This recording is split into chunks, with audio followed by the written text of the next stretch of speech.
Welcome to One Bounce Swish podcast. Hey, I'm Chris Spalding. I'm Steve Dayton. And I'm John Lengacher Jr. Yes, sir. We have another show today. Really big show today. Really big one. Welcome to the podcast, John. Thank you, Steve. Pleasure, John. We want to first thank our sponsors, Domino's Pizza. Because, John, if you can't tell, Chris is eating well over on East National Highway. Yes, I see. Hey, you know what? Just need to give up what you're doing. Mom, go get a pizza tonight. Amen. You know, put the pots and pans away and let's go get a pizza. How's that sound? Amen. And Putters Bay Miniature Golf Course. The only place you don't have to hit it straight. Yeah.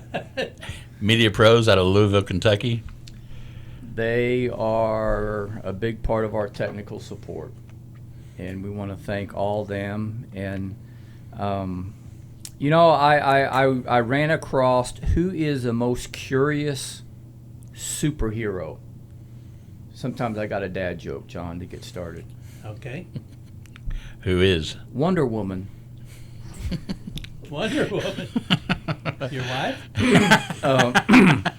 You know what? My wife doesn't even need a cape. Oh, really? She doesn't even wear a cape.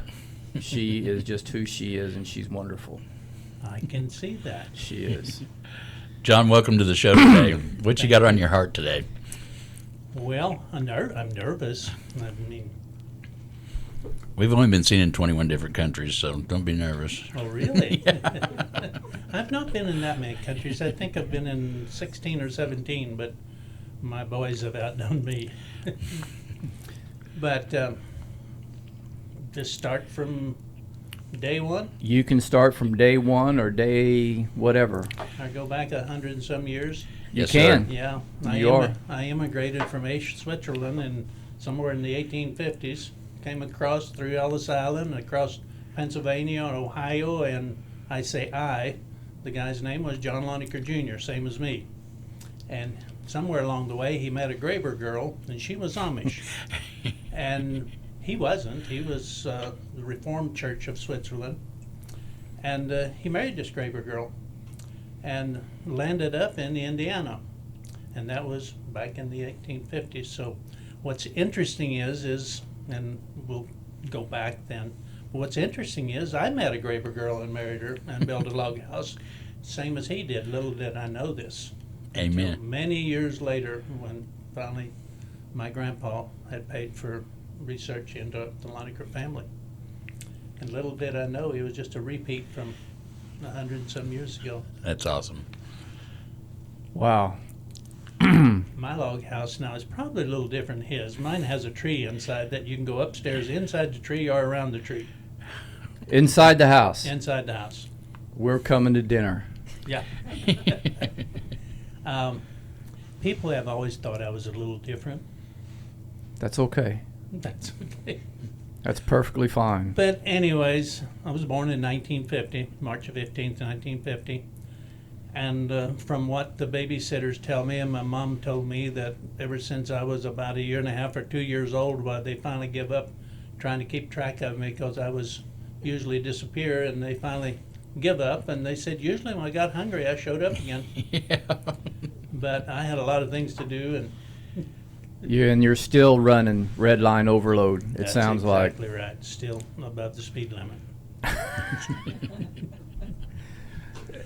But anyways, as a child growing up, of course, Mom and Dad were still Old Order Amish when I was born. When I was about a year and a half old, Mom told me this personally when I asked her one time why they changed church and started driving cars. She said Dad had bad feet. Of course, later I found out that runs in the Lengachers all the way back to Grandpa had bad feet and Dad had bad feet. And when Mom was about 6 or 7 months along with my baby brother Joe, Dad's feet had wore out, and she was sitting on the blanket at the end of the field watching, babysitting while he was on the harrow because he had plowed, and you know how it's rough and with horses. And finally he got to the point he couldn't stand anymore, so she got on there and she was on the harrow, and she was like 6 or 7 months pregnant. And finally, after a few rounds, she comes back and told Dad, and this is what my mother told me.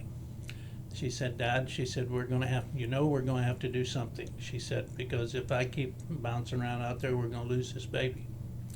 So they made up their mind that day that they was going to leave the Amish church, the Old Order Amish church, and go to the next step, where they drive black cars. I was about a year and a half old, is what she told me. So I can still remember the old 50 Chevy Fleet Line that Dad had, and I remember going home from church one day when it caught on fire and we all had to bail out, and the neighbor hauled us home then, and just a few things like that when I was very young. But I was a dreamer. You are a dreamer, it sounds like. I wanted to go places, I wanted to do things, I wanted to see things, and by the time I was about 9 or 10 years old, I had read every book in the school library, and Mrs. Oberst, the librarian, she noticed it one day or sensed it, and she asked me, and she started bringing me books from her library at home. So I read all of hers too, but that's really where I got most of my education, was in books. But I wanted to go everywhere, I wanted to do things.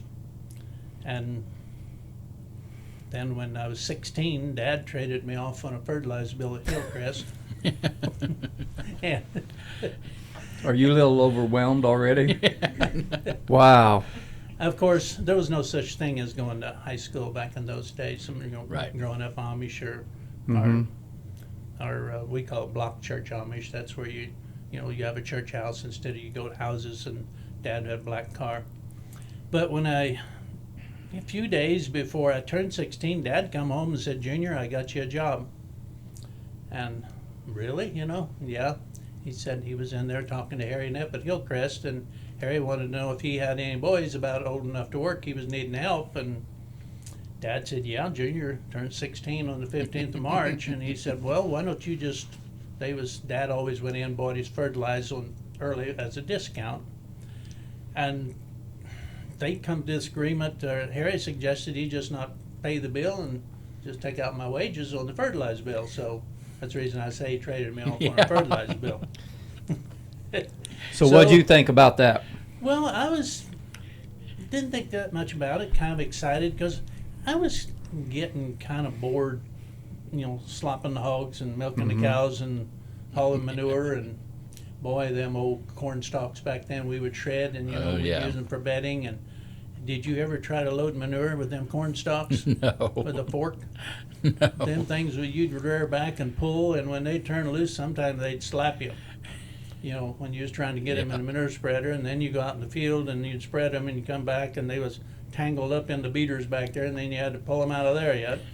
But anyway, so that was really something to go to work, somewhere else and do something else. And when I was there about 3 weeks, it got nice that spring.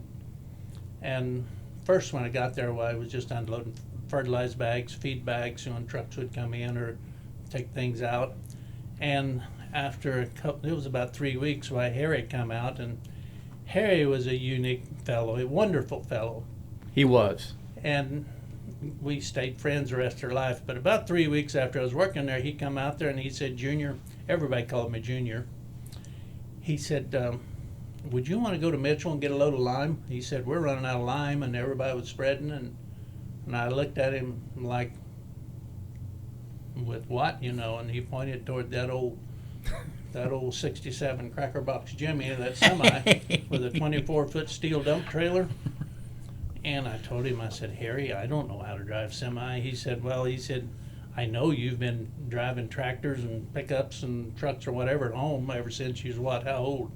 Well, yeah. Well, he said, here, I'll show you how to shift and whatever. And he said, you'll figure it out. And soon later I found out, Harry was that way. You'll figure it out. Yeah.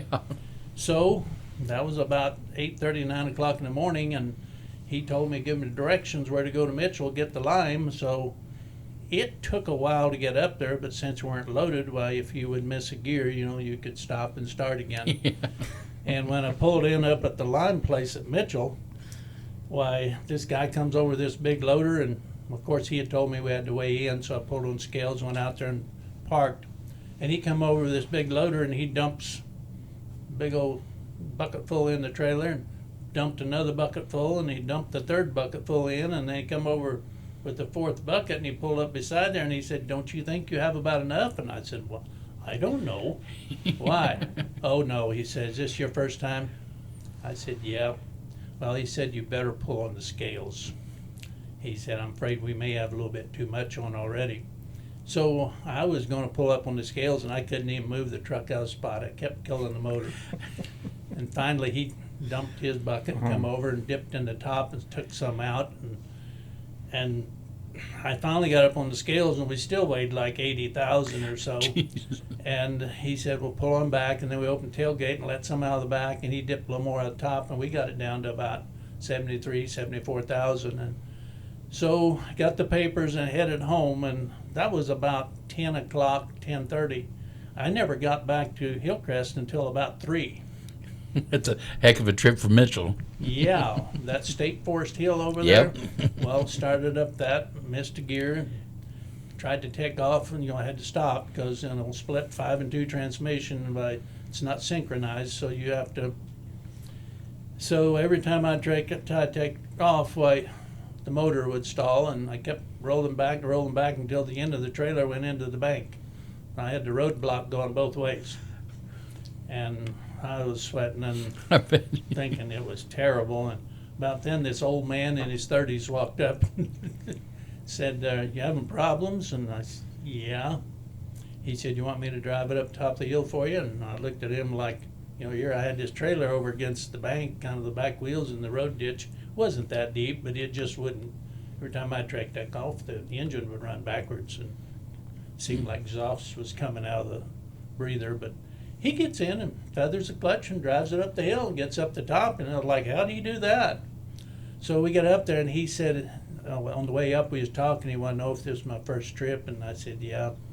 He said, "Well, they should have showed you a little bit more." And I said, "Yeah, I agree with you." So we get to the top of the hill, and he said, "I got a suggestion." He said, "The rest of the way home, and just like in shoals and any good hill," he said, "just stop at the bottom and put it in low gear and don't worry about the people behind you." So that's how we went home that day. Mm-hmm. When we got back to Hillcrest, Harry come out and said, "How'd it go?" And I said, "Not very good." And so he helped me, showed me how to dump it and everything.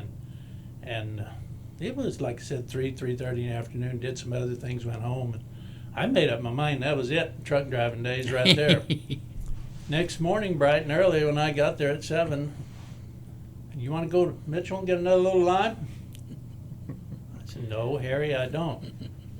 He said, "You've probably pretty well got it figured out, but now," he said, "why don't you go ahead and try it?" And he said, "Just take your time." And that was my introduction to the truck driving days. Amen. So, Wow. I'm already tired, John. but after that, why, of course, when I was 17, not quite 18, why, Dale Stoll, like you may know him, call him Hoss. Mhm. He's a very good friend of ours, and he was in alternative service at Terre Haute Hospital. And he come over, and him and my brother was already up there in 1W service. And Dale come over and wanted to know if I would be willing to take his job up there. So I started a little bit young, early up there, but after the first week or so, I decided that this is going to be kind of interesting, because my job was collecting the dirty laundry and in the morning and taking it back and washing it, and then afternoon, why, you'd clean up and change clothes, and then you'd take the laundry all the way back to every room and station in the hospital. So 2 years of that opened my eyes to the outside world completely. It completely changed my life. And that was literally the first time that I worked with people from other religions, people of color, and really realized that, hey, we're all the same. It's Amen. But from there, when I worked there, and then when I got out, I went back to driving truck for Hillcrest, and then when I turned 21, why, I bought my own truck and put a motorcycle behind the cab, and leased onto a company where we would haul anything that nobody else wouldn't, couldn't, or shouldn't. Yeah. Yeah, that good pay. Right? Because if you just haul commodities, it's just Sure.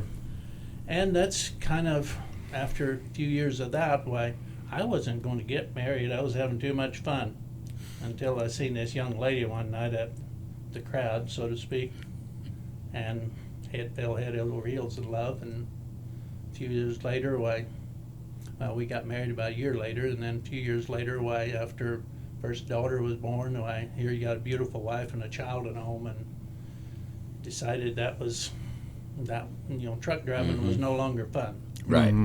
So I met a friend of mine, and we talked about starting a business, and he was starting a business, so I went to work for him and worked for them for 9 years. And after 9 years, why, the family decided that his brother wanted to manage it, and I was out of a job.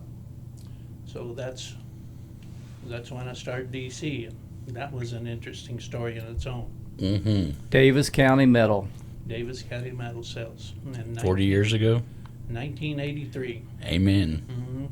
And my wife was pregnant with my second son, Grant, at the time, and was out of job, and I got to looking for a job. And of course, in Davis County in 1983, you didn't have too many choices. Either go back to driving truck or working at a feed mill or so on and so on.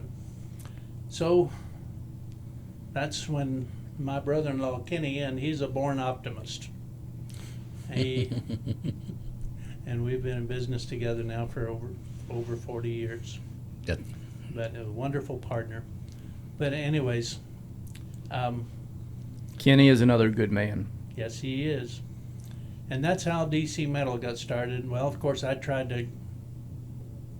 he told me the place there on the highway is available. It had been sitting empty for a couple of years, and I told him, I said, I don't have any money. He didn't have any money either. I mean, we was in the process of losing the farm that we had bought because of 21% interest and a drought year. But like I said, Kenny was born an optimist, so that's no problem. He said, go out there and talk to some of these guys that are mining gold. He said, they got a lot of money. So I talked to about everybody in the county, and of course, young guy and with no money and starting up in 83, that was the middle of the Depression years, why nobody wanted to loan you any money. So finally went into banks and went into the Union Bank at Lagodi, which is today German American, and Matt Arvin was the president at the time and was a good friend of Dad, and I knew him pretty well, and went in there, and he listened a while, and he told me, he said, Junior, he said, there's nobody gonna loan you any money. He said, no banks unless you've got collateral. And he said, with it being a recession and lumber yards were, some of the other ones at the time was failing. But he said, there may be a way. And I said, how's that? And he said, have you ever heard of the Small Business Administration? I said, no. Well, he said, why don't you go home? And he said, write out exactly how you would start a business and how much money it would take and what you would buy and what you would sell it for. And he said, really in detail. He said, just exactly like you did for the last 9 years. Okay, so I went home and I worked on it for about 3 days. And I think there's 36 pages that I wrote, he said, everything you do, right down to the last nail. So I did. And I told him, he said, can you type? And I said, no. I said, I didn't go to high school. And he said, well, bring it in when you get it done. And he said, I'll have the secretaries type it up. So I did. And a few days later, he called me. He says, Dunn, would you want to come in and proofread it and make sure it's accurate? Okay, so I went in there, and he was sitting at his desk, and he handed me 3 pages. And I looked, and I started looking at him, and I'd give him 36 pages, and here you give me 3 pages back.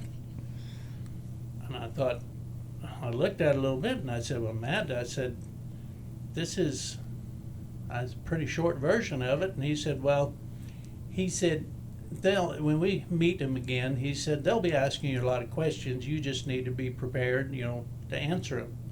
So we went back to Indianapolis in that white Cadillac with the cigar smoke rolling out of the windows. And I'm not speaking ill of Matt Arvin. He was the reason that DC Metal got off the ground. And at his retirement party, I told this story at his retirement party. And his wife come up to me later and she said, I didn't know all that. I said, yep, Matt's the reason for DC Metal. But anyways, He believed in you, John. he did. He really did. He knew my dad, and he knew my grandpa, Vic Lengacher. But anyways, when we went back up there, he was right. There was 7 guys on the board on the Small Business Administration where they give loans, and he told me the reason that board was for people that could but did not have the means to do it, to start a business. And we had about an hour meeting that day, and those guys peppered me, grilled me with questions, and of course by writing all that, the 36 pages, of course, doing it for 9 years, why they asked a lot of questions, and when they got done, and today I have to think back, kind of reminds me of that show, Shark Tank, because when we got done, one of the guys looked at the other and he said, "You think he'd take any partners?" And They weren't about to kick you off the island, were they? No. And on the way home, we was almost to Martinsville before Matt looked at me and he said, "Junior," he called me Junior also, and he said, "Junior," he said, "there's a good chance you may get that money." He said, "You may want to," he said, "let's wait until we get official word," but he said they were very interested. And about 3 days later, Matt calls me and he said, "You better be getting your stuff ready," because he said, "You're getting the loan. Amen. $250,000, that cut rate prime was 21, and I got it for 18.5%. Right. 18.5% interest. And that was a little over 40 years ago. And then we got started off good, and then was it 3 days before Christmas in '83, the same year, the main building burnt, and that shut us completely down. And of course, Kenny and another friend of his had bought that place, believe it or not, with no money down. How Kenny done that? Well, knowing Kenny, I can see him doing it. And he's got charisma and optimism just running out, and he bought that place with no money down and so much a month payments. Of course, the bank was happy just to be getting something every month. And Kenny had insurance on the building and I had insurance on the material, but then when it burnt, here we was back to square one. Well, the problem was just a few weeks after the fire, then his partner filed bankruptcy, the 50% partner in the building and the property.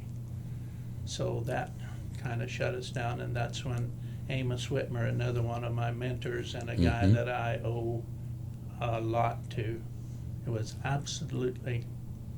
was just like my second dad. And after a few weeks or about a month, when he found out about it, he come up and talked to me, and he is a little bit like the guys at the Small Business Board.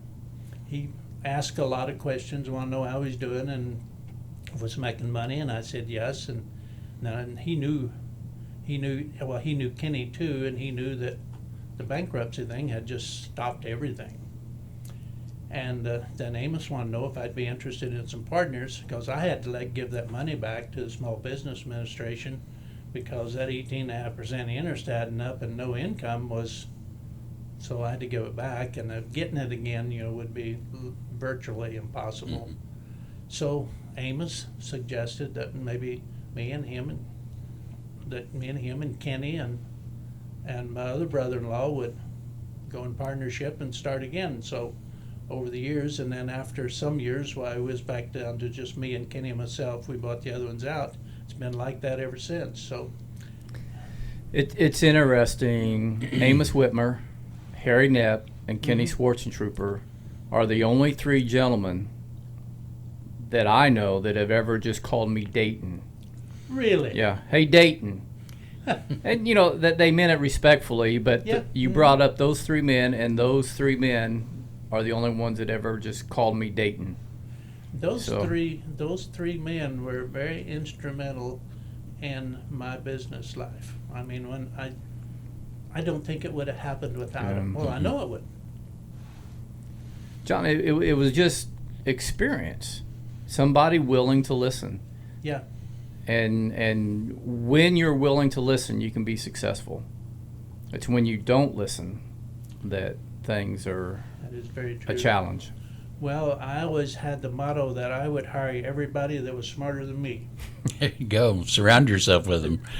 But that's a That's a good motto. Yeah, that's a quality leader. You put yourself around good people.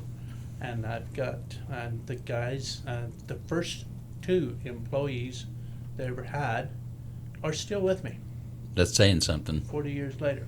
And then I have quite a few that's been there in their 30-year span and quite a few in their 20s. And I hired a very interesting person a few years ago by the name of Luke Dayton. Yeah. And you know what? We had another garage door, an Amish guy, and he is very good. And the guy that was driving, hauling him, retired, and this guy was, like I said, very good, very talented, but a little different, but and a good man. And we was trying to figure out, somebody that would mesh with him. And then when we hired Luke, why, I never dreamed. Them 2 are the best there is. Amen. They can figure out, if you have a problem with a garage door, you send them, if nobody else can figure it out. When you built that new building, I was teasing Luke. I said, "Are they going to name that the Luke Dayton Garage Door Center?" That's an idea. Did you know that building is designed to hold 1,000 doors? Wow. 1,000 doors. Well, we actually have over 1,000 doors Oh, in stock. I'm sure you probably do. It's some building now. Yeah. John, it's beautiful when you go out the high. I mean, Davis County Metal is iconic in its location, but you've just recently have rebuilt. I mean, is the hill big enough there? Can you go back far enough? When we first started, we only had 4 acres, and that was a problem. We actually had to, when decided to start roll forming metal in '88. That was while I was building the Koshtov. I was contracted to build the Koshtov, and I was building that building there, and we painted the drywall for, if you go upstairs in the Koshtov, if you notice up between the slats on the ceiling, you'll see the brown background. That is drywall that was painted brown before we put the roof on, before we put the plywood and the shingles on. Was drywall that we painted in the metal plant down at Montgomery where Farmer's Storage is now. Yep. That was our first roll forming plant. Hmm. And we didn't have the room up there to put it because we only had 4 acres. And then finally, we, over the years, managed to acquire another acre and 2 acres and whatever. And then when Mrs. Cavanaugh passed away, we managed to buy that property, and now we have about 50 some acres there. And all but about 4 acres of that now is not under lots or warehouses, so. I didn't realize how far it went back until I was up there. Yeah. Oh, yeah. I had some work to do in one of the buildings up there, driving a concrete truck inside it and pouring some pads in there that they'd busted out. Well, if you notice, some of the buildings up there have waves in them that because they're built on reclaimed ground, and settling over the years. And Well, they're friendly. They Yeah. just wave as you go by. that's right. Yeah, that's. How many employees do you have now? We're split into 3 different companies for a number of reasons. Mm-hmm. So as far as each company is, DC Direct is, I think, 58 or 59 employees, but then we have other companies like the trucking division is separate. And that's done for tax purposes and also, it's just easier to, when you try to mix everybody together under one. Right. My daughter Jill does payroll, and she told me it's a little bit better that way because it's easier to account Divisions for of it, yeah, huh? Divisions of it, Yep. yeah. I have no complaints. I mean, I've been blessed Amen. immeasurably. I mean, that's just all I can say. And like I said before, you hire everybody smarter than you are. Yeah, that's good leadership. Just good leadership, yeah. That's Takes a heck of a tax man to do all that work, too. David Freddy, Tyson Wagler. David Freddy was my first accountant there, and they still are. He's as good as they get. David Freddy's a good man as well. Yes, he is. And what was interesting, the first time we got audited, why, the auditor was a little, I don't know, I guess overconfident or whatever, but he would come up with a whole list of things you needed, this and that, and then he would say, you can do this and you can't do that. And David, just off the top of his head, I mean, he wasn't looking at any papers or anything, he would cite a certain rule at a certain year that said you can or you cannot do this. And after about the second day, why, the auditor was. yeah, like, okay. He respected it. And Amen. like you said, David Freddy and Tyson Wagler, and we've been with them ever since. That's some loyalty. Yeah. And that says a lot. It really does. And, you know, it's not without challenge and opportunity to have things to overcome in life, but you just got to maintain the course, don't you, John? Yeah, You maintain really the do. course. Oh, it's just like Dinky's Auction Center there was started out, but we'll get to that. But just like DC there, I'll never forget my sister-in-law, and I guess it don't hurt to say her name. She's wonderful, and I have a number of wonderful sister-in-law and brother-in-laws. But anyways, Laurel was in there, and she was working the front desk, and she's sharper than attack. Laurel, Marlon Wagler's. Yeah. And Laurel just sharper attack, and was this guy come walking in one day with his bib overalls on, with a pouch of tobacco on one and pencils in the other and whatever, and walked up the bar, and she went up there and, "Good morning, sir, can I help you?" And he said, "Yeah, I want to talk to some guy that knows something." And I was back in my office, and I could see and hear, and you could just see them little hair on the back of her neck just stick straight up. She said, "Yes, sir, I'll get you a guy that knows something." And she went in the back and got a guy that started 2 days before. Brought him out there. Here, this guy has got some questions. Of course, every time that guy would ask him something, well, he'd turn around and ask Laurel. Yeah. This went on. Oh, I was sitting back there. I could barely hold it. Oh. She got even with him. That was Laurel and Marlon who came and just had a podcast here a couple episodes ago. Really? Yeah. They're wonderful people. Yeah, they are. They came Marlon and, has worked for me there for 20-some years yeah. or longer. They came and shared their story and played some music, and Oh, they're good. yeah. They're good. Marlon loves to play. It- He said he started with a pop bottle, or not a pop bottle, a soda can and a quarter. And Really? He needs to come back and probably do another full episode on how to play that thing. But he said that's when they were little, that's all they had. That and dirt Yeah. to play with.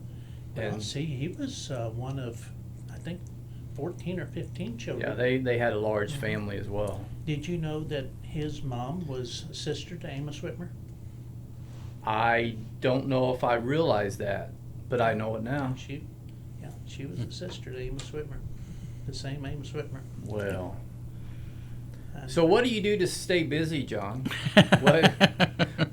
I chased Linda. Did you chase Linda? Yeah. That's a story in its own. But anyways, going back, back in 2000, latter part of 2003, why my first wife, Marlene, we found out she had cancer. She had an adult Hodgkin's lymphoma with the T cell, and when she first started having pain in her stomach, why we went to the doctor. He referred us to an oncologist, and when we first went in there, the oncologist was very upbeat. Yeah, you know, pretty sure that it's non-Hodgkin's lymphoma, and he said that's, you know, very treatable. But they took a biopsy and sent it to Mayo Clinic, and the next time we went in after they called and it was back, why, when I walked in, I knew then that just his tone was different, and they had us sit down, and then he informed us that it was adult Hodgkin's lymphoma, not non-Hodgkin's. There's a big difference. Adult Hodgkin's starts on the inside, and by the time you realize that you have it, it's too late.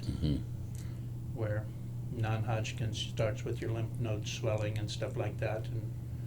But anyways, 18 months later, after 2 rounds of chemo and a stem cell transplant, I lost her.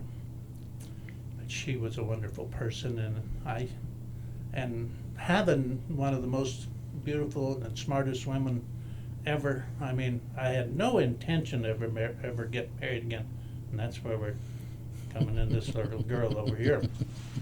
I was at the IGA store at Washington one day, and I stopped in to get something, and just as I was pulling in the parking place, this red GMC pickup pulled in the other way in the parking place coming at me, and I'm pretty sure he was going to run me over if I didn't get out, so I backed up and just went over further. I can still remember the gentleman in there with the white beard and so on. And I went in the store and I saw him leaning over the shopping cart, and walked up to him, and I was going to tease him something about the parking space, and I thought, nah, that's nothing. He's older than I am anyways. And so we talked a little bit, and then he said, we introduced ourselves and talked a little bit, and the first time I ever heard her speak was when she said, "Dad, what kind of soup do you want?" At the time, I had no idea who these people were. And he said, well, he don't care. And then later, she told me that he usually said that, but then she's shaking her head.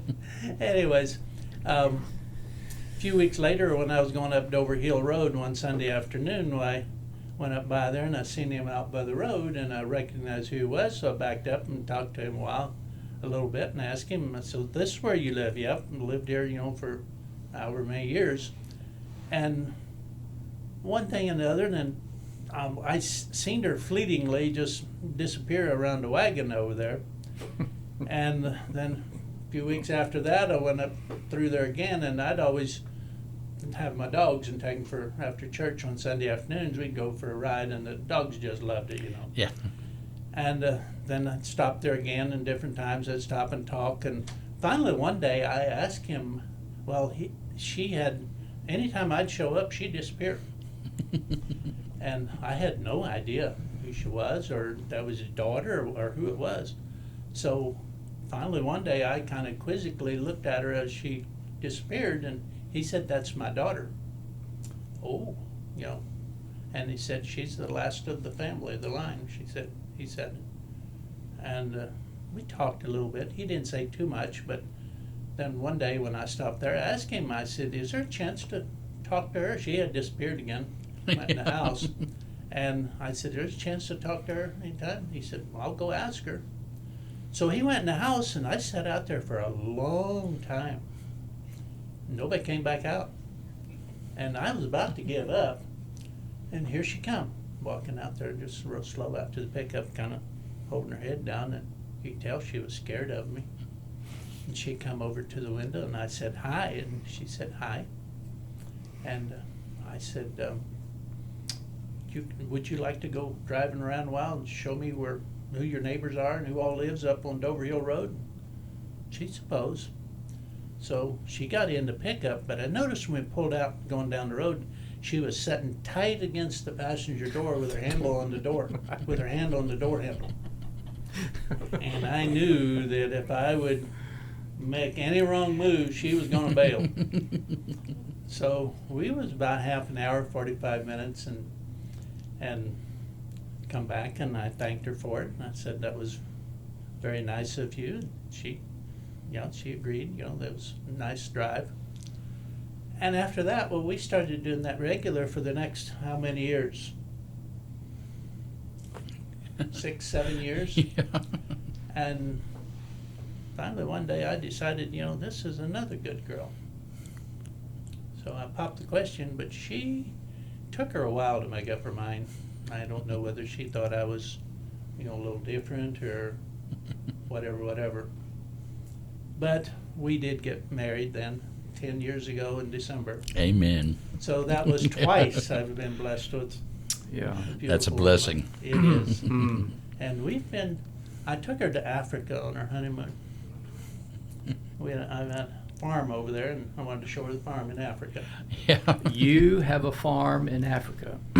You Well- raise elephants, giraffes, lions, tigers. I had, there is kind of a long story. Wouldn't about surprise this. me. Since the 80s, Wow. since the 80s, why I would go with groups, different groups, and we'd go build orphanages or schools in other countries, and worked all over Central America. And first time I was in Africa was in Kenya. We built a school there. And then when I was working in Tanzania, we built an orphanage just for little girls, because over there, orphan girls just didn't, Mm-hmm. there was no future for them. So Yeah. we built the orphanage just for girls. And one time there was a 640-acre tract of land come up for sale right beside the orphanage. Joined the orphanage, and it was an Egyptian couple that had bought it in like the year I was born, like in 1950. But they was getting ready to go back to Egypt. All their children, after they got growing, all went back to Egypt, one by one, until they was left there themselves, and they were getting up in their 70s. And so anyways, we made arrangements to buy that farm and then donate it to the orphanage. Jake Richer, brother-in-law of mine, John Camp, and a lot of them I've worked with over the years, they was raising funds for it to pay for it too. But always, we paid 70 million Tanzanian shillings for it. That's about $70,000. You can't beat that. And there was 134 renters on that farm. Each family would rent a hectare or two. A hectare is a little less than an acre, and they call it a shamba, which is a truck patch, and that's how they lived, was that. But anyways, I took her along after we got married, and then after we was over there a few weeks, and then we stopped in Amsterdam for a week, and then we stopped in London too, didn't we? And kind of acclimated her to the world. Before that, I think as far as you had ever been was what? Less than 100 miles from home. Right, Indianapolis, Yeah. maybe. So did you get to know those people, her neighbors on Dover Hill, pretty good in those 6 or 7 years, or? Not too well. I mean, it was people that I had no idea who they were. I got to know some of them over the years, but Yeah.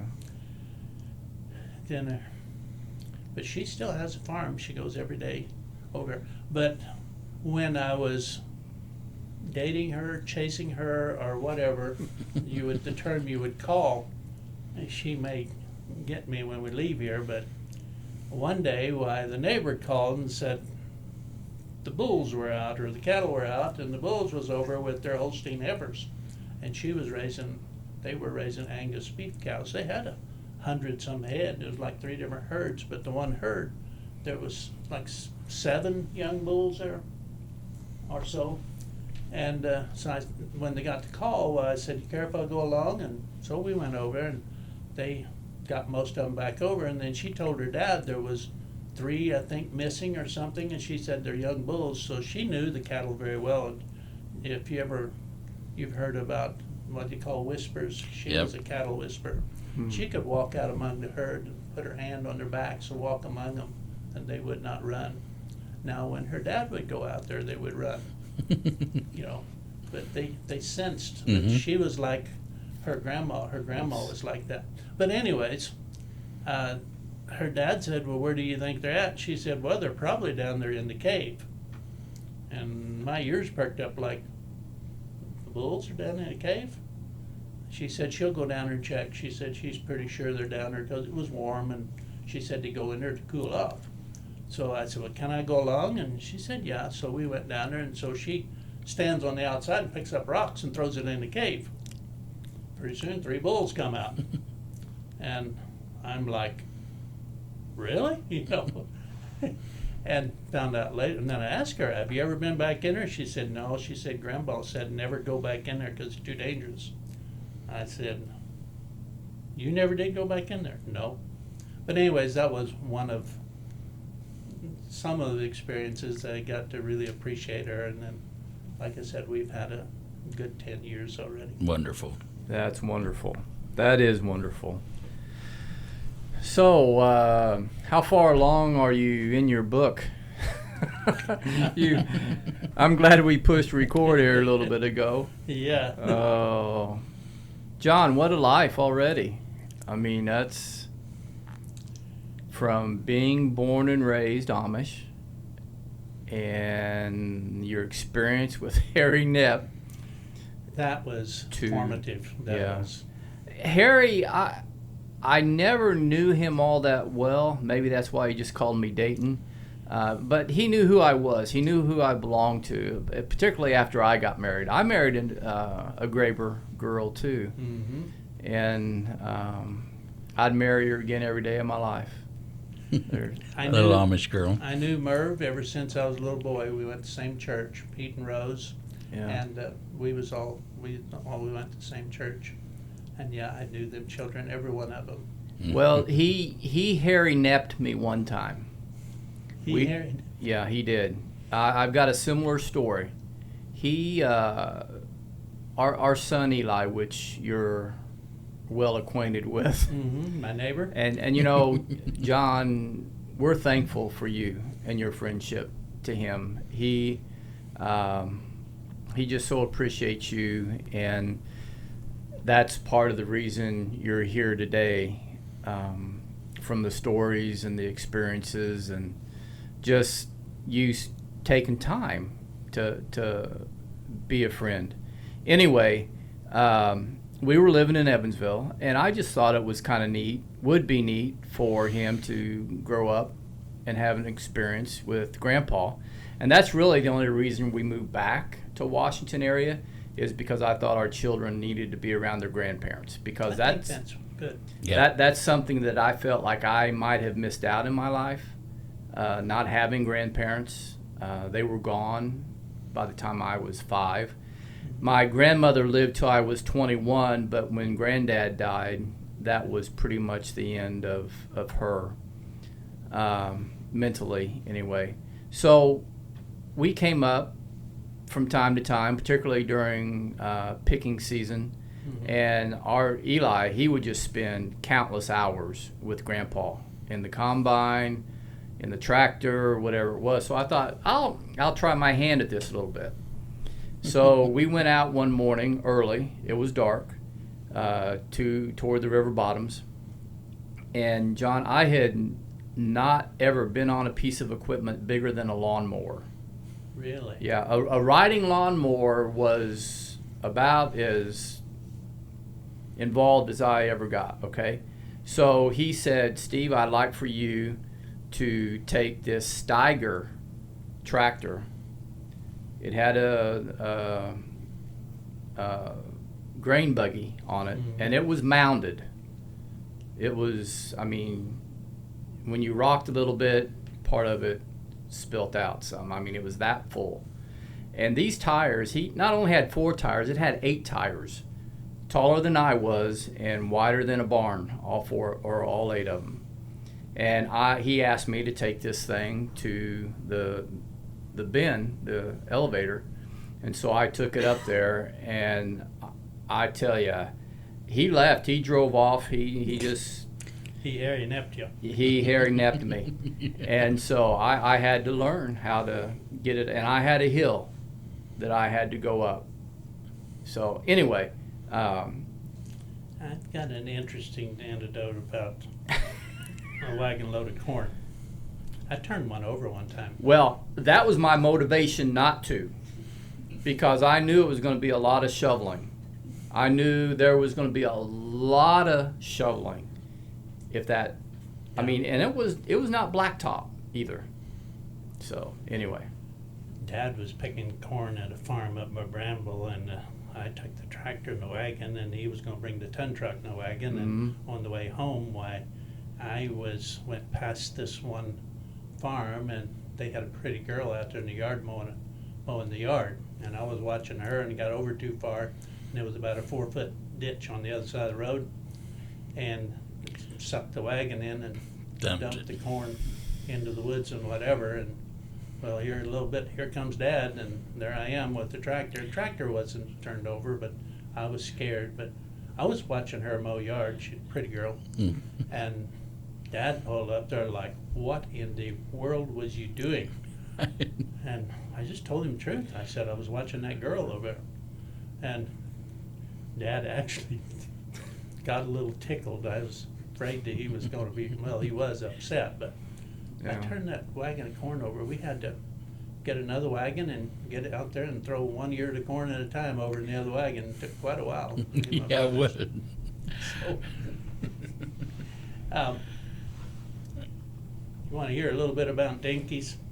Sure. Definitely. I'm always up to a good dinky story. It starts at D.C. Okay. Paul, one of my best friends in my life, and the guy's still with me, and the guy that I've got advice from day one. Paul Eicher, I'll tell you he is an absolutely wonderful person. Eicherts are a good family. And he was with me from day one. First salesman, he's still there. And anytime I needed advice, I'd go to Paul. Very, very sound advice. Mm. But anyways, we started noticing back in the late 80s, early 90s, we started noticing on a Monday afternoon about 1, 2 o'clock, half a dozen or more of our help would just disappear. And this went on for some time until finally one day I found out they was going Mitchell to the sale barn. There was a sale on Monday nights. And we got to talking, and Paul and I decided that maybe we need to build a sale barn in Davis County so, the local people would have a place to go. So we decided to, and then I bought 40 acres off of the sisters. They owned the old Dinky farm, and built a sale barn. That was in '96. And the reason we did that, so the community would have a place to go, and then the local schools and churches would do the food and help fund that. But that was the reason Dinky's was built, was to. I always wondered the story, and I've asked, and nobody really, that I asked knew. Yep. That's one of You the. got any other questions? That's awesome. I bet John's got the answer. And little did I know when I first started it, when I put it on an ice cream machine, it was a double barrel, commercial ice cream machine. Within a couple of months, I had to get another one. We would serve as much as 40 to 50 gallon of ice cream on a Friday night. Yeah. Well,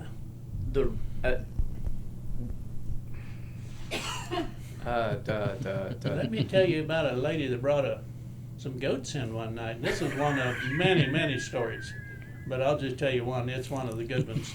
She come running in there, would somebody please help me unload those goats out of my car? She said they've already ate the headliner. out of her car. On the station wagon, they had done. She had 4 or 5 big goats back there, and they had done pulled that headliner down, and they was standing back there just. That was delicious, And that was one of many Isn't that? episodes. We just went up as a family to eat ice cream. Yeah. And it was a great time of fellowship. It really was, where you would just sit and you would talk, you'd visit, you would see people you haven't seen. That's exactly what it was. Yeah. Created for, huh? And boy, have we, like I said, if you ever have a few hours sometime, I can tell you some stories that, just some wild things. Well, like that one couple that would come in almost every Friday night. And after a few weeks, we started noticing that one day one would dress as a woman, the other as a man, and then we noticed a few weeks later it was vice versa. Somebody noticed it, that, hey, that woman's got a beard. And they was doing that just for the fun of it, just to mess with Sure. their minds, And it worked. It messed with you a little bit. Oh, people would look forward to that, because Yeah. see who was going to be which. And Right. their what would you call it? They was just entertainment. But yeah, they were there to do their thing, huh? Now the sales of the horse sales and the quilts, there's something else. Oh, my. They're Amish holidays. Yeah, yeah. I mean- Little did I know that would come back to bite me, because over horse sale days, we're You're down shut to down, about aren't half- you? We're about half staff Yeah. there at DC. Yeah.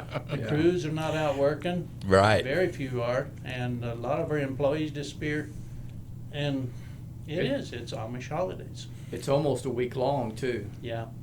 I'm not gonna say what the gross on those spring and fall sales are, but it would be unbelievable. Right. But we have already in the past had buyers come in from overseas.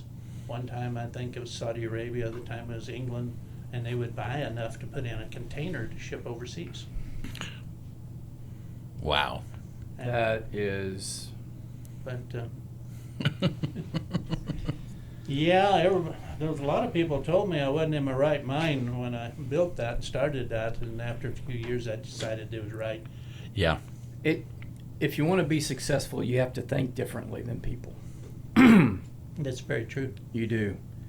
And, by your philosophy, what I picked up so far is putting yourself around good people and successful people. That is the key, and that's just like, Yeah. I didn't know when I built Dinky's and started it, I didn't know that legally the owner of an auction barn has to be a licensed auctioneer. Yeah. So after I built Dinky's, I had to go to auction school and become an auctioneer. Okay. To be What's legal. What's that process? Well, it was 10 days outside of St. Louis at, what is that little town there? At the Missouri Auction School. But what was interesting, I went over there, of course I went incognito, I didn't want anybody to know who I was, and after about 4 or 5 days, 4 or 5 days, it was 10 days it went, and after about 4 or 5 days, he picked the guy that owned the auction school, picked 4 or 5 guys to go out to the stockyards in St. Louis where they sold cattle, what they call kill cows, old dairy cows and whatever. And of course you can't really mess that up because, it's just a short, bang, bang, bang, bang sold, because the buyers know what they're gonna pay and they know about what the market is. But anyways, when it come my turn to sell cattle, I get up there and I start, and about then somebody hollered from back, "I know him, he owns Dinky's." And the whole auction stopped. Well, then Just shut her down. the head teacher or the guy that owned the auction tool come over, and after I got done, he said, "Is that true?" I said, "Yeah." "Why didn't you tell me?" I said, "I come to learn." Right. Yeah. But anyway, so that's when I got my auctioneer's license. I'm just throwing this out there, but you probably even know how to fly a plane, don't you? I have owned and fly airplanes since the 80s. Really? Just got a new one again last summer. Amen. No wonder Eli likes you. What type of plane do you have? Well, it's a 2-seater.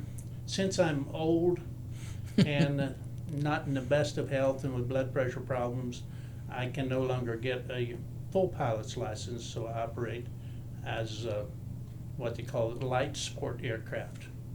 But I can't take passengers because of my blood pressure and everything, which is a good rule. So you don't put anybody else's life in danger, but I can fly all I want to. And I thoroughly enjoyed it. When I was a little boy, I would dream of flying. I mean, I would actually dream of flying. And I'd wake up and, and of course then you wasn't. And the first chance I could back in the 80s, I took flight school. And then Kenny and I bought an airplane. Kenny had his license too. Mm-hmm. And he would fly Yeah, too. I knew that. Yeah. Did you know Eli was a pilot? What? Ask him sometime. I did not know that. Yeah. He started his pilot training, and he got a 4.0 in it. Oh, I believe that. And I remember, his mom, my wife, the one I said it was wonderful a little bit ago, Yeah. she took him and the kids, and they went over to Lawrenceville, the Mid-American Airfield Center, over yeah. there, and he started the process and didn't quite. He completed the class and did exceptionally well with it, and it just instinctive. natural. You probably understand where I'm coming from. And he flew her, then he flew me, and he said, "Dad, you ready for this?" And I said, "Okay." And hold on, there we went. And it was incredible for him to. Wow, I did not know that. Yeah, ask him about well. that. Yeah, I have a runway, a 2,000-foot runway there at home there in At- the hangar. Okay. Mhm. Well, you probably just take off right over it. Or which way does it go? It's kind of, it's either northwest and southeast because of the power lines, all the power lines. Yeah, We've got power yeah, lines sure, everywhere that would coming be- in, so. But yeah, and now when I bought my first airplane back in, it was an ultralight back in '86. Mhm. That was down at the Reeve Township Farm. Now there, its runway was 600 feet long, and they had trees and a house on one side and woods on both ends. That was interesting. Yeah. Get that nose up. Yeah, Yeah. as fast as you can. So you're probably good at crop dusting then if you had to. I've never done crop dusting. Them guys are nuts. Yeah, that's the one thing that Eli said he always wanted to do. If he did, he would. I mean, he would fly like that. I just to so I could fly again. I took training with Scott Woods Aviation down at Davis County Airport. He is an incredible pilot. I just seen the other week where he got his commercial rating on Twin on as an instructor in Twins. So Mhm. that's no easy feat. Right. Yeah. Well, Abe Knapp took me up one time, and he said, "Here we go." He had brought it out of the hangar, and we were taxiing along and getting ready to go out to the runway. He said, "You take it from here." So I grabbed the steering wheel, and I started, and he said, "Not on the ground, Steve. Not on the ground.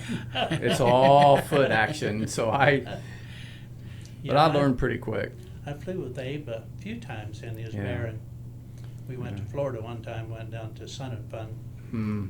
Yeah, He was another iconic gentleman of this community. it was a good friend of mine. Every time he had a cookout down at his farm, why, he would call me and come down, and he would give rides and I would give rides, and there on his farm. He had runway there by his farm. You know, when you think back about some of the names we mentioned here in this podcast, a lot of successful people have come out of this community, Oh my, it's and they incredible. still continue to be successful generation after generation. What's amazing is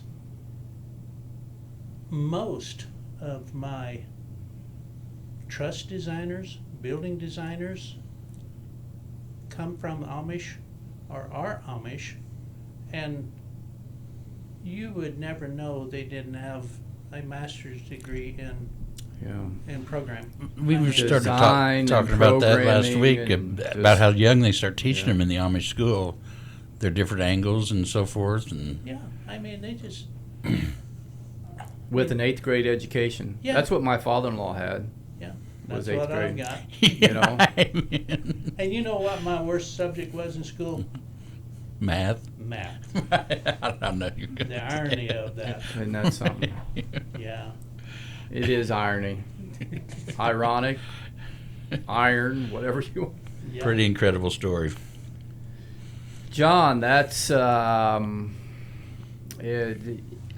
continue to be kind of lost for words during our podcast, and this has just been an overwhelming time. We could probably episode after episode here for at least 3 or 4 times, and Would you like to know where Glenda and I got married at? sure, In a knife store in Sevierville, Tennessee. a knife store. Yeah. That's Were awesome. you buying and selling, trading, purchasing?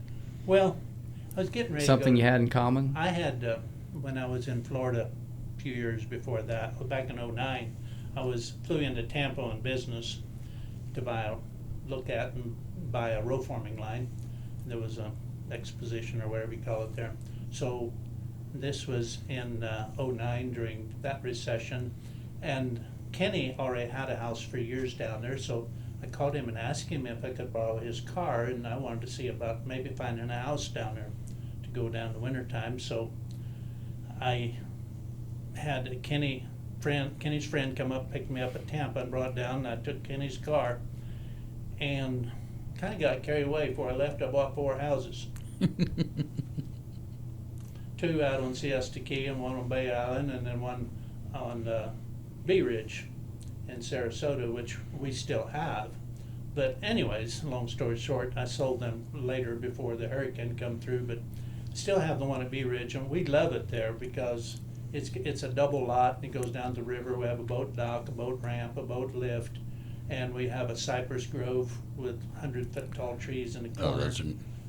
And by the way, we raised 28 baby alligators the year before last there in Cypress Grove. Right. We didn't know we was building a nest. We always threw a brush on a compost pile. Yep. Found out that's what alligators like. But we've got those 2 eggs left that didn't hatch. We got one of them here and one of them down there. But anyways, I was getting ready to go to Florida for a couple of weeks and asked Glenda. I had asked her a number of times to get married, and she agreed to, but we never could figure out where and when and how. So I was going to get ready to go to Florida, and I said, Glenda, I said, how about maybe just stopping in Gatlinburg and get married on the way down, so that way, we'd be legal. And she said that would be okay. So I started calling and found out, it was right the week before Christmas, or a few days before Christmas. I was going down and found out there was nobody available, until the one person told me that you may want to call this guy because he does marry people, in the church, but he don't have a chapel or anything. So I called him, and he agreed to on a Saturday morning. And so my brother Joe and my sister Verna and Amzie were going down. Joe was taking them down. And I told Joe, but we didn't tell my brother-in-law and my sister. And we all landed up in the same motel and met each other that night there outside the hallway. But anyways, on Saturday morning, I had made arrangement for this minister to marry us. Was it a Saturday morning? And we had got our license the day before there. And Saturday morning, it was raining cats and dogs. It had already rained 5 inches just that morning. And of course, the minister called, and he said he had a gazebo over the creek outside the church that he performed the wedding ceremonies in. He said it done went down the creek, the gazebo did, and he said he can't even get out. He said everything's flooded. He said we're just going to have to call it off. So that was like early on a Saturday morning. And so I thought, well, okay, whatever. So I told Glenda. In the meantime, my brother Joe said, have you ever been up to the knife store at Sevierville? I said, no. He said, you got to see this. Have you been there? No, They have over 1 million knives in that store. It's the size of a Bass Pro store, and it's like 3 Wow. or 4 stories. And it has waterfalls and creeks and all kinds of mounted things in there. It's a nice- she must have been a pretty sharp gal then, to be married in a knife shop. Well, we was there at the knife store, and yeah, and I was thinking about that. And we was downstairs, and there's a beautiful waterfall, and the water running under the bridge. And I told her, I said, hey, how about just getting married here? She said, no, they wouldn't. She said, I said, well, let's go upstairs at the information desk and ask them. So we went up there, and there's this lady that looked a lot like your wife up there, about the same age and same color hair and everything, nice looking lady. And we asked her at the information desk, want to know if it'd be okay to get married downstairs there on the bridge by the waterfall. And she looked at us like, really? She said, well, no, we've never done that before. I said, well, would it be okay with? She said she don't know, but she can call the owner. He's in Switzerland. But she said she'll call him and ask him, and she said come back in about 15 or 20 minutes, and she said I'll try to have an answer. So we went back and was looking around and went back up there, and when we approached the desk, she was just smiling from ear to ear, so it looked good. So I asked her, and she said by all means. Yeah. And so I called the minister, and he answered the phone. He was at home. Of course, he was stuck at home. He couldn't get out. And I asked him if he would be willing, if to be anyway, he could come up to the knife store and just marry us there. And he said, well, he said he'd never married anybody outside, the church there before, but he said he said if he walks over the ridge, his cousin or brother or somebody was over there, he said he could maybe borrow a vehicle from him. So he said he'd call me back. So went a few minutes, he called me back and he said, yeah. So we made arrangements to meet at the knife store at 2:00 that afternoon. And so in the meantime, he told me, yeah, he knew where the knife store was because his brother lived in North Dakota or somewhere. And every time he'd come visit him, he had to go to the knife store to visit him because that's as far as he got. So, yeah, he knew where it was at. So he come up there, but when he got there, somehow or the other word had spread and people weren't leaving. And finally they had to call in more security guards, and they locked the doors because the place was over capacity. It was like 460 people all allowed, and that place was full, and they locked the doors and hired more security in. Then the owner's wife showed up with a TV camera and a bunch of church ladies and bouquets of flowers and a wedding cake. And Really? it got completely out of control. And they had one security guard assigned down there to keep people off the bridge, and we always referred to him as Barney. Because every picture we've got, his head was either under my shoulder, over my shoulder, or somewhere. There's not one picture without the security guard in it. I can still see my sister after it was over with. Oh, they give us a Swiss, a set of knives? Yeah, a set of Swiss Army knives. The big kitchen set. It's like $149 set. The owner told him to give it to us for a wedding present. And then they wanted the rights to the video. So we had to sign off for that. Isn't that something? So we got married at the knife store. That's awesome. John, I don't,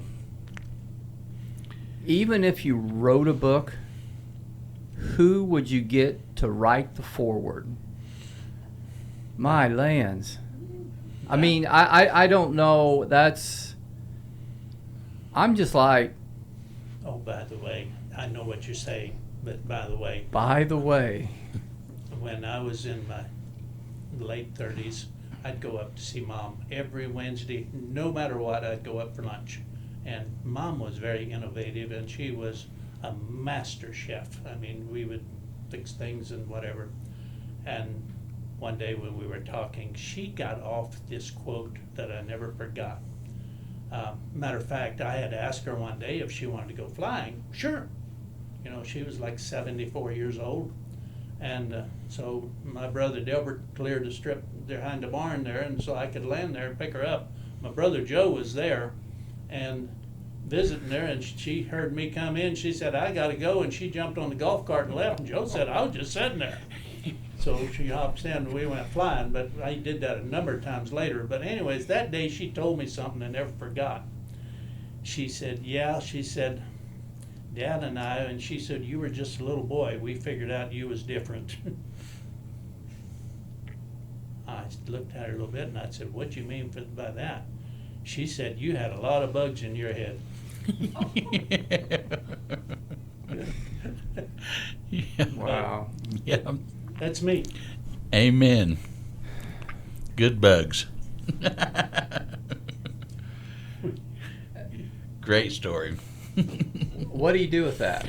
Well, Other than just say thank you, John. You're very welcome. we appreciate your time. We love you. We have, Same here. And by the way, your son Eli and Katrina and them girls, John Jr. to the rescue. When she come out that day, they said that they hadn't said a word about that. They hadn't talked about it, and she come running out there and up to pick up John Jr. to the rescue. well, I tell you what. It's called John. I mean, that's and you know what's interesting is along with those 3 beautiful girls, Oh, that's a unique family. And that there is a little boy at the end of there. His name is Barrett. Yeah. And if he I was teasing him a while back, and one time I got that little kind of a half, where that smile comes up in the corner. He didn't, not full-fledged, but it started. And I'm thinking, I'm making headways. Yeah. well, he's a fine boy. He's the first grandson after 6 girls, and of course, Really? there's going to be more, obviously. But if he has any idea what kind of world he's been blessed with, Well, an opportunity. that too, but when I look at children today, it hurts me to know the uncertain future. I'm sure our parents were like that and our grandparents too, but it just don't. Yeah.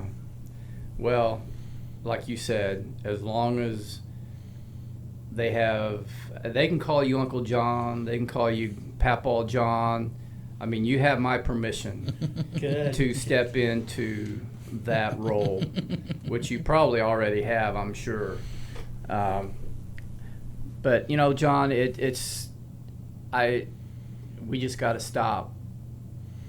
We could probably go on and on. And will you come back maybe sometime and tell us more If you have stories? some ice cream, I will. Okay. Well, we'll get you the flavor you want. We'll have a little cookout. There you Yeah, go. we'll do Now we're something. talking. Talk about food. We need to thank Domino's again. Yep, because if you can't tell, Chris is eating well over Yeah. on East National Highway. Our There friends you at go. Domino's, Yep, we're thankful for them.